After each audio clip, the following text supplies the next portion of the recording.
প্রিয় দর্শক, the great ওয়াল শোতে স্বাগত জানাচ্ছি। সাংস্কৃতিক বৈচিত্র্যে সমৃদ্ধ চীনের প্রতিটি অঞ্চলেই ভরপুর নিজস্ব উৎসব আর অনন্য ঐতিহ্যে। তাই তো চীনকে বলা হয় উৎসবের দেশ। হালের ফ্যাশন জগৎ থেকে শুরু করে চলচ্চিত্র, শিল্প, সংস্কৃতি, নানামাত্রিক আয়োজন, চীনের নয়নাভিরাম প্রাকৃতিক সৌন্দর্য ও বৈচিত্র্যময় জীবনধারার গল্প সবকিছু থাকছে আমাদের এই অনুষ্ঠানে। বরাবরের মতো আপনাদের সঙ্গে আছি আমি রওজা জাবিদ ঐশী।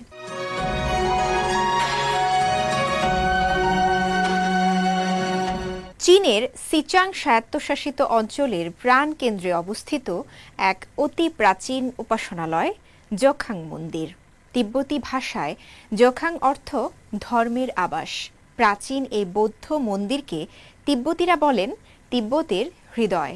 প্রতি বছর লাখো পর্যটক আসেন এই মন্দির ঘুরে দেখতে। মন্দির ঘুরে বিস্তারিত থাকছে আমার করা রিপোর্টে, সঙ্গে ছিলেন নাজমুল হক রাইয়ান।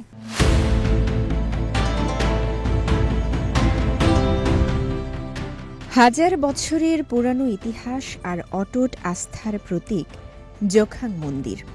এটি দক্ষিণ পশ্চিম চীনের সিচাং বা তিব্বত স্বায়ত্তশাসিত অঞ্চলের রাজধানী লাসায় অবস্থিত। সিচাং বা তিব্বতের প্রাচীন ও সবচেয়ে পবিত্র উপাসনালয় হিসেবে পরিচিত জোখাং মন্দির নির্মিত হয় ৭ম শতকে। এটি হচ্ছে লাসায় অবস্থিত পবিত্র একটি ভূমি বলা হয়ে থাকে। যারা তিব্বতী ধর্মাবলম্বী আছে, মূলত বৌদ্ধ স্থানীয় যারা এখানে, তারা এটিতে উপাসনা করে থাকেন। এটি তাদের মূলত প্রার্থনার জায়গা। ৬৪৭ খ্রিস্টাব্দে নির্মিত জোখাং মন্দির শুধু একটি উপাসনালয়ই নয়, এটি তিব্বতীয় বৌদ্ধ ধর্মাবলম্বীদের বিশ্বাস এবং সংস্কৃতির এক অবিচ্ছেদ্য অংশ। এটি তিব্বতের ইতিহাস, সংস্কৃতি ও আত্মপরিচয়ের প্রতীক। মন্দিরের প্রতিটি ইট, প্রতিটি প্রাচীর যেন বহন করে হাজার বছরের ইতিহাস। তৎকালীন তিব্বতের রাজা সোংসেন গাম্পো মন্দিরটি নির্মাণের সিদ্ধান্ত নেন। তিনি এই মন্দিরে বৌদ্ধ শাক্যমুনির দুটি মূর্তি স্থাপন করেন, যেগুলো তার দুই নববধূ চীনের থাং রাজবংশের রাজকুমারী ওয়েনছং এবং নেপালের রাজকুমারী ভুকুতি তাদের নিজ নিজ দেশ থেকে উপহার হিসেবে এনেছিলেন। প্রাথমিক পর্যায়ে নির্মাণ কাজে নানা সমস্যার সম্মুখীন হতে হয়। কথিত আছে, কোনো ভবনেই স্থায়ীভাবে নির্মাণ করা যাচ্ছিল না একটি হ্রদের কারণে। পরবর্তীতে রাজকুমারী ওয়েনছংয়ের পরামর্শে সেই হ্রদটি ভরাট করা হয় এবং তার পরিকল্পনায় মন্দিরটি নির্মাণ করা হয়। বর্তমানে প্রায় ২৫,১০০ বর্গমিটার জুড়ে বিস্তৃত জোখাং মন্দিরে রয়েছে চমৎকার এক স্থাপত্য রীতি। এই মন্দিরের পাশ দিয়ে গেছে বার্খর স্ট্রিট। এই মন্দিরকে ঘিরে সড়কের দুই পাশে গড়ে উঠেছে হরেক রকমের ঐতিহ্যিক বিপণী বিতান। এখানে প্রতিদিন এত মানুষ ভিড় করে থাকে কারণ এখানে এই মন্দিরের সঙ্গে যে এখানকার ঐতিহ্য আছে, সেই ঐতিহ্যগুলোকেও আসলে তারা বিভিন্নভাবে উপস্থাপন করে থাকেন। তো এই মন্দিরকে ঘিরে আবার এই পুরো এলাকায় কিন্তু এক ধরনের পর্যটন স্পটের মতন করে তৈরি করা হয়েছে। এখানে আসলে এই যে স্ট্রিটটা, এই স্ট্রিট ধরে অনেক পর্যটকদের জন্য আসলে বিভিন্ন রকম স্থানীয় যেসব ঐতিহ্যবাহী পণ্য আছে এগুলো এখানে বিক্রি করা হয়ে থাকে। বিশ্ব ঐতিহ্য স্বীকৃত এই মন্দির শুধু ধর্মীয় কেন্দ্র নয়, একটি ঐতিহাসিক পর্যটন কেন্দ্র হিসেবেও সমাদৃত। প্রতি বছর হাজার হাজার স্থানীয় বৌদ্ধ ধর্মের অনুসারীরা এই মন্দিরে আসেন উপাসনা করতে বা তীর্থযাত্রী হয়ে। একই সঙ্গে বিশ্বের বিভিন্ন প্রান্ত থেকে লাখো পর্যটক আসেন এই মন্দির পরিদর্শনে। জোখাং মন্দির সিচাং বা তিব্বতের ধর্মীয়, সাংস্কৃতিক ও স্থাপত্যিক ঐতিহ্যের জীবন্ত সাক্ষী হয়ে ঠায় দাঁড়িয়ে আছে। এর নির্মাণের পেছনের কিংবদন্তি, স্থাপত্যশৈলী এবং বৌদ্ধ ধর্মের প্রতি নিবেদন এটিকে তিব্বতীদের হৃদয়ে এক গুরুত্বপূর্ণ স্থান করে দিয়েছে। রওজা জাবিদ ঐশী, সিএমজি বাংলা, সিচাং, চীন।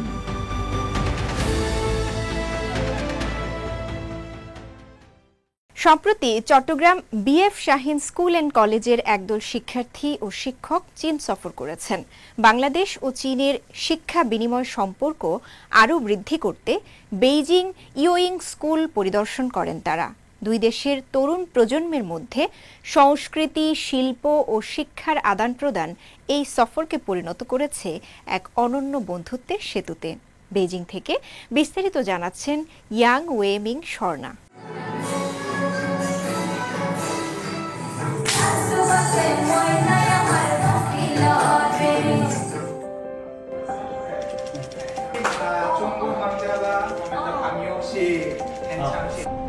শিক্ষার বিনিময় হলো মানুষের মনকে সংযুক্ত করার একটি সেতু। বাংলাদেশ বিমান বাহিনী পরিচালিত Shaheen school and college Chattogram শাখার একটি প্রতিনিধি দল 23 সেপ্টেম্বর বেইজিং ইউইং স্কুল পরিদর্শন করে। তারা স্কুলের শিক্ষক শিক্ষার্থীদের সাথে চমৎকার ও আন্তরিক মত বিনিময় করে। Shaheen school and college Chattogram শাখার অধ্যক্ষ সালেহ আহমেদ খান প্রতিনিধি দলটির নেতৃত্ব দেন। ইউইং স্কুল বেইজিংয়ের একটি প্রথিতযশা প্রতিষ্ঠান, যার 70 বছরেরও বেশি সময়ের ইতিহাস রয়েছে এবং যেটি অত্যাধুনিক শিক্ষা ও ব্যবস্থাপনা ধারণায় সমৃদ্ধ। স্বাগত অনুষ্ঠানে ইউইং স্কুলের জুনিয়র মিডল বিভাগের শিক্ষার্থী চাং সুইয়েন বেইজিং অপেরা নৃত্য হংইউ দানসিন পরিবেশন করেন। বাংলাদেশি শিক্ষক শিক্ষার্থীরাও দৃষ্টিনন্দন নৃত্য ও সমবেত কণ্ঠে গান উপস্থাপন করেন। বাংলাদেশি শিক্ষার্থীদের নাচ দেখে ইউইং স্কুলের শিক্ষার্থী ছুই ওয়েনখুই বলেন, 他们的舞蹈是非常具有传统的，并且与创新结合了。 তাদের নাচে ঐতিহ্যবাহী সৌন্দর্য আছে এবং আধুনিকতার সাথে মিলিয়ে উদ্ভাবনী শৈলী দেখানো হয়েছে। বাংলাদেশের শিক্ষার্থী নাহিন তাজরিন উল্লাহ বলেন, আমার অনেক ভালো লেগেছে চাইনিজ স্টুডেন্টদের সাথে, সে শিক্ষকদের কাছ থেকে সে শিখা এই সবগুলো নিয়ে নিজের হাতে করা, আবার একদম মনে হচ্ছে আমি বাংলাদেশে বসে এগুলো সব করছি। একদম মনে হচ্ছে আপন মানুষের সাথে একদম সেকেন্ডের মধ্যে সবাই বন্ধু হয়ে গেল। অনেক অনেক ভালো লাগছে। বাংলাদেশি শিক্ষক শিক্ষার্থীরা ইউইং স্কুলের ক্যাম্পাস পরিদর্শন করেন। ইউইং স্কুলকে বেইজিংয়ের সবচেয়ে সুন্দর ক্যাম্পাস হিসেবে আখ্যায়িত করা হয়। ক্যাম্পাসে রয়েছে 5টি বাগান ও 7টি চত্বর। এছাড়াও ক্যাম্পাসে রয়েছে স্কুল ফার্ম, জীববিজ্ঞান সম্প্রসারণ ভিত্তি ও একটি ছোট চিড়িয়াখানা, যা শিক্ষার্থীদের প্রকৃতির কাছাকাছি নিয়ে গিয়ে জীবনের সৌন্দর্য উপলব্ধি করতে সহায়তা করে। বইয়ে সজ্জিত করিডর ও পূর্বসূরি দার্শনিকদের উক্তি খোদাইকৃত ওয়েন দাও লু ক্যাম্পাসে একটি সমৃদ্ধ সাংস্কৃতিক পরিবেশ সৃষ্টি করেছে। বাংলাদেশের শিক্ষক সঞ্জিতা আক্তার বলেন, আমাদের জন্য এটা বিশাল সৌভাগ্যের বিষয় যে বেইজিংয়ের অন্যতম একটি স্কুলে, যেখানে স্বয়ং রাষ্ট্রপতি শি জিনপিং ভ্রমণ করেছিলেন, আমরা ছবিতে দেখতে পেয়েছি। আসলে এটি অত্যন্ত বড় এবং ইনফ্রাস্ট্রাকচারালি অনেক ডেভেলপড একটা স্কুল। আর শিক্ষার্থীদের অ্যাক্টিভিটিসগুলো যেগুলো দেখতে পেলাম, আমরা বেশ কিছু অ্যাক্টিভিটিতে আমরা নিজেরাও অংশগ্রহণ করেছি।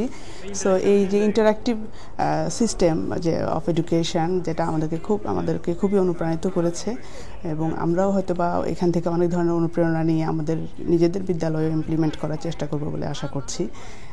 ওভারঅল সব মিলিয়ে আমার অভিজ্ঞতা অনেক অনেক অনেক স্যাটিসফাইং, খুবই ভালো লেগেছে। ইউইং স্কুলের চীনা ভাষার শিক্ষিকা ফান আয়ুয়ান বলেন, 通过这次活动，实际上他对孟加拉国包括孟加拉的文化有了更进一步的了解，这是我们特别希望看到的。 এই কার্যক্রমের মাধ্যমে আমাদের শিক্ষার্থীরা বাংলাদেশ ও তার সংস্কৃতি সম্পর্কে আরও গভীরভাবে জানতে পেরেছে। শিক্ষার্থীদের মধ্যে বিনিময় খুবই স্বাভাবিক ও স্বতঃস্ফূর্তভাবে গড়ে উঠেছে, যা খুবই উষ্ণ অনুভূতির সৃষ্টি করেছে। এই বন্ধুত্ব শুধু দেশগুলোর মধ্যকার বন্ধুত্বই নয়, এটি স্কুলগুলোর মধ্যকারও বন্ধুত্ব এবং আরও গুরুত্বপূর্ণভাবে শিক্ষার্থীদের মধ্যকার বন্ধুত্ব। বাংলাদেশি শিক্ষক শিক্ষার্থীরা চীনের ঐতিহ্যবাহী সাংস্কৃতিক ক্লাসও উপভোগ করেন। তারা চীনা ক্যালিগ্রাফি অনুশীলন করেন, পাখায় ফু অর্থাৎ সৌভাগ্য অক্ষর লেখেন এবং ঐতিহ্যবাহী চীনা গীত অর্থাৎ চাইনিজ নট বুননের শিল্প শিখেন। ইউইং স্কুলের শিক্ষার্থী নিউ ইউছেন বলেন, 虽然我们生活在不同的国家，语言也不相通， আমরা যদিও ভিন্ন ভিন্ন দেশে বাস করি এবং ভাষাও আলাদা, তবুও আমরা একে অপরের হাসি বুঝতে পারি। জীবনের প্রতি আমাদের ভালোবাসা এবং বন্ধুত্বের আকাঙ্ক্ষা পুরোপুরি একই। বাংলাদেশের শিক্ষার্থী ওয়াসিউর রহমান বলেন, আজকের স্কুল পরিদর্শনটা খুবই আনন্দপূর্ণ একটা পরিদর্শন ছিল আমাদের জন্য। স্কুলের শিক্ষক শিক্ষার্থীদের সাথে আলোচনা করে আমি যেটা বুঝতে পেরেছি, তারা খুবই ফ্রেন্ডলি, বন্ধুত্বপূর্ণ। তাদের সাথে কথা বলে মনে হচ্ছিল যেন আমি নিজের দেশের মানুষদের সাথে কথা বলছি। আমি অনেককেই ফ্রেন্ড বানিয়েছি। আরও আমি ধন্যবাদ জানাতে চাই চীন সরকার এবং ইউইং স্কুল কর্তৃপক্ষকে। ধন্যবাদ। আমি বলতে চাই, চীনের সাথে বাংলাদেশের সম্পর্ক প্রায় 5 দশকেরও বেশি সময় ধরে, এবং বর্তমান সময়ে সেই সম্পর্ক আরও বেশি সমৃদ্ধ হয়েছে। চীনের সাথে আমাদের শুধুমাত্র কূটনৈতিক সম্পর্ক নয়, আমাদের অর্থনৈতিক, সামাজিক প্রেক্ষাপট, সংস্কৃতি সব কিছুর মধ্যে একটা মিল রয়েছে, এবং আমাদের বাংলাদেশের অর্থনীতির উন্নয়নের ক্ষেত্রেও এটা পাশে দাঁড়ায় সবসময়, মঙ্গল কামনা করে। চলতি বছর হচ্ছে চীন বাংলাদেশ কূটনৈতিক সম্পর্ক প্রতিষ্ঠার 50তম বার্ষিকী এবং চীন বাংলাদেশ জন বিনিময় বর্ষ। উভয় পক্ষই এই বিনিময় কার্যক্রম নিয়ে অত্যন্ত সন্তুষ্টি প্রকাশ করেছেন এবং ভবিষ্যৎ সহযোগিতার প্রতি উচ্চ প্রত্যাশা পোষণ করেন।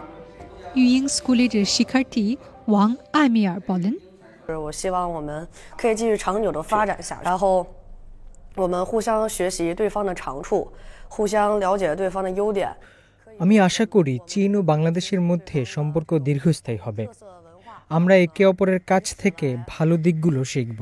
আমাদের 50 বছর আমাদের সরকার বিভিন্ন সেতু বানিয়েছেন কনক্রিট দিয়ে, স্টিল দিয়ে। তারপরে আমাদের অর্থনীতির অংশীদার হয়েছে, তারপর কূটনৈতিক সম্পর্ক দৃঢ় হয়েছে। তো আমাদের এই সফরের অন্যতম একটা জিনিস হলো যে আমরা অন্য ধরনের একটা ব্রিজ বানাতে চাচ্ছি। হ্যাঁ, সেই ব্রিজটা হবে যে বন্ধুত্বের একটা ব্রিজ।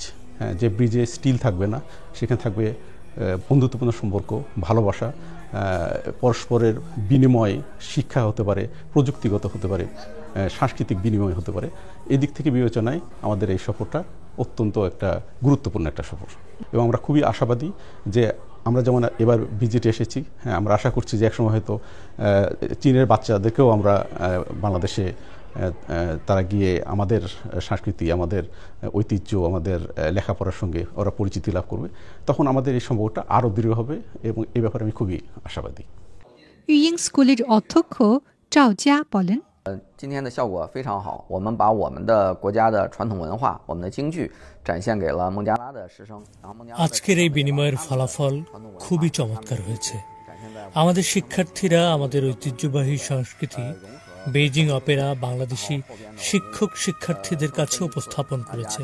বাংলাদেশি শিক্ষক শিক্ষার্থীরাও তাদের ঐতিহ্যবাহী সংস্কৃতি ও শিল্প আমাদের দেখিয়েছেন। আমাদের মধ্যে একটি আরও গভীর সমন্বিত বিনিময়ের প্রক্রিয়া হয়েছে। আগামী দিনগুলোতে আমরা দুদেশের শিক্ষক শিক্ষার্থীদের বাস্তব প্রয়োজন অনুযায়ী আমাদের সংস্কৃতি, প্রযুক্তি, স্কুলের বৈশিষ্ট্য নিয়ে বাংলাদেশের শাহীন স্কুল অ্যান্ড কলেজের সাথে আরও যোগাযোগ করব এবং তাদের উৎকর্ষের দিকগুলো আমাদের শিক্ষক শিক্ষার্থীদের জানার ও শেখার সুযোগ করে দেব।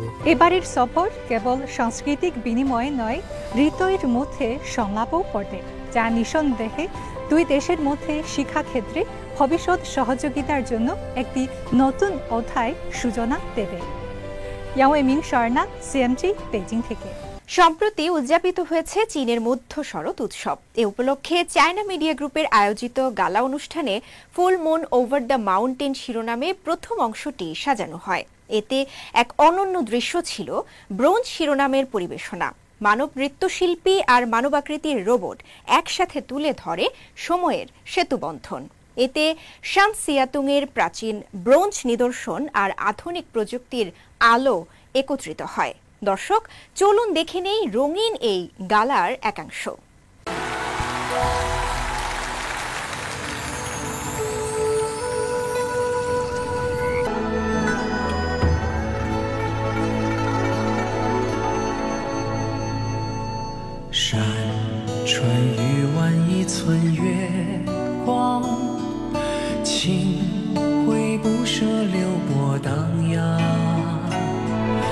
夜发清醒，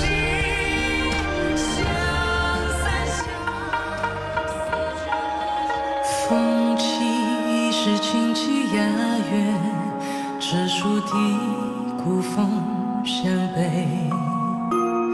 传说渔夫王朝不灭，光寒遇见历史。不要沮丧，月亮水蓝，还有朝阳。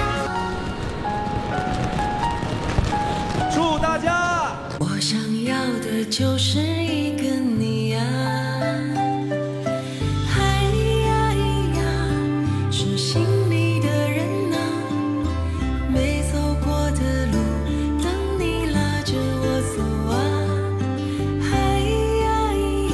寒夜里看雪飘過，背棄了理想，誰人都可以，哪會怕有一天知你共我。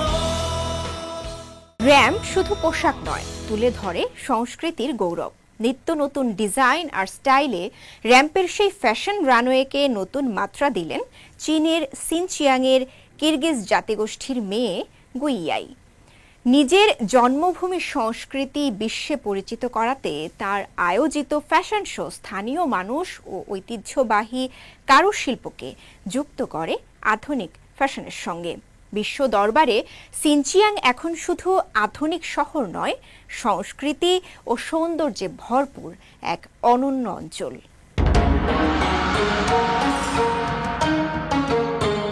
চীনের সিনচিয়াং উইগুর স্বায়ত্তশাসিত অঞ্চলের কিজিলসু কিরগিজ স্বায়ত্তশাসিত প্রিফেকচার থেকে উঠে আসা কিরগিজ জাতিগোষ্ঠীর তরুণ ফ্যাশন মডেল গুইয়াই আন্তর্জাতিক ফ্যাশন দুনিয়ায় নিজের অবস্থান গড়ে তুলেছেন। তবে তার রানওয়ে কেবল পোশাক প্রদর্শনের মঞ্চ নয়, এটি হয়ে উঠেছে তার জন্মভূমির সংস্কৃতি ও ঐতিহ্যের এক অনন্য গল্প বলার ক্ষেত্র। গুইয়াই বর্তমানে ইউরোপীয় ফ্যাশন ইন্ডাস্ট্রিতে কাজ করছেন, কিন্তু তার যাত্রা শুরু প্যারিস বা মিলানের চকচকে র্যাম্পে নয়, বরং সিনচিয়াংয়ের তৃণভূমিতে একটি ঐতিহ্যবাহী ইউর্ট বা যাযাবরদের তাঁবু ঘরে বেড়ে ওঠার মাধ্যমে। ছোটবেলায় মা আর দাদির কণ্ঠে তিনি শুনতেন কিরগিজ জাতির মহাকাব্য মানাস, যা ইউনেস্কোর স্বীকৃত এক অমূল্য মৌখিক ঐতিহ্য। চীনের প্রায় 2 লক্ষ কিরগিজ জনগোষ্ঠীর বসবাস, যারা ঐতিহ্যগতভাবে যাযাবর জীবনধারায় অভ্যস্ত। গুইয়াই এখন তাদের সংস্কৃতিকে বিশ্বমঞ্চে তুলে ধরার এক মুখপাত্র। এই শোতে তিনি স্থানীয় গ্রামীণ মানুষদের অংশগ্রহণের সুযোগ দেন, যাতে ফ্যাশনের পাশাপাশি গ্রামীণ উন্নয়নের গল্প উঠে আসে। তার সামাজিক যোগাযোগ মাধ্যমে পোস্ট করা ভিডিওগুলোতে দেখা যায় তার জন্মভূমির মনোমুগ্ধ তৃণভূমি, হাজারো ঘোড়ার দৌড় আর প্রকৃতির অপরূপ সৌন্দর্য।